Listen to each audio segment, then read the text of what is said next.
to mimic the art style of the original source material, it's always hard.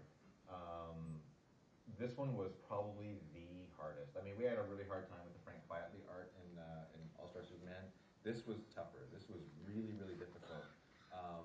We found out as we were, because we had these design meetings with all the artists. They would do all their drawings. We go, oh, that's not quite right. That's not quite right. And then we pull the comic out and we say, no, yeah, what does Batman actually look like? And the thing is, Batman looks different in every panel. He doesn't look the same like twice. And it's weird because we found ourselves saying, wow, I thought that shot looked different.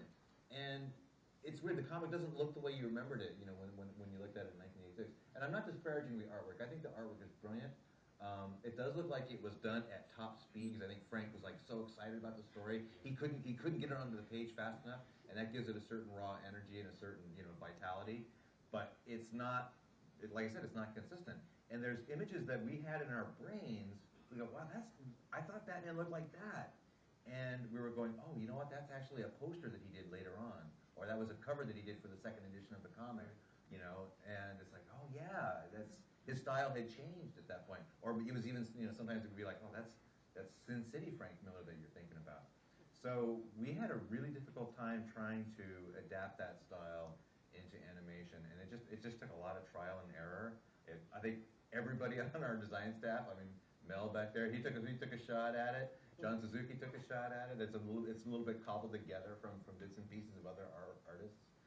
At one point, we even went back and looked at the models from the Batman the Animated Series episode that we did, where we did a little brief snippet of it, and that was no help at all. Actually, it was a lot of help for me because that was when I realized, because I saw when I was at Warner Brothers at the time, and I thought you had captured what Frank Miller, Dark Knight Returns.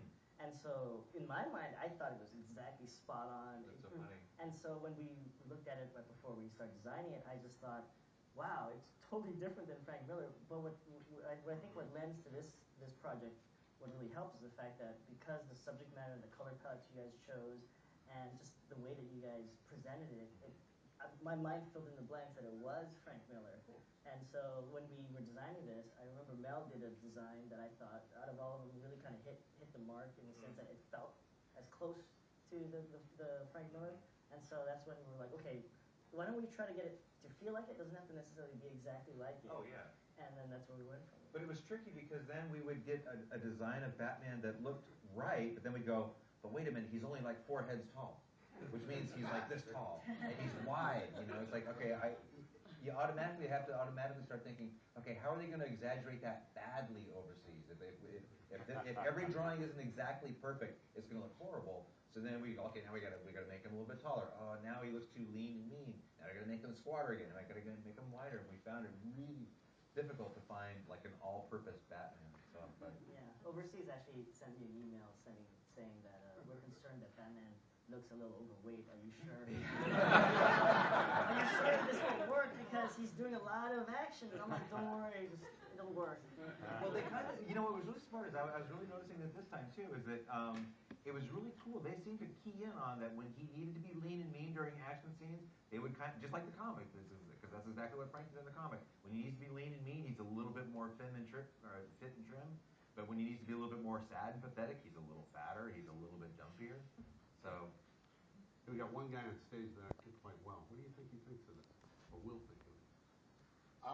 I think he's probably thinking this is more than I ever wanted to know about my own book, but he's a sort of economical cat and very genuine guy. But I don't know. I don't know what he probably is adoring that you guys are talking about his book.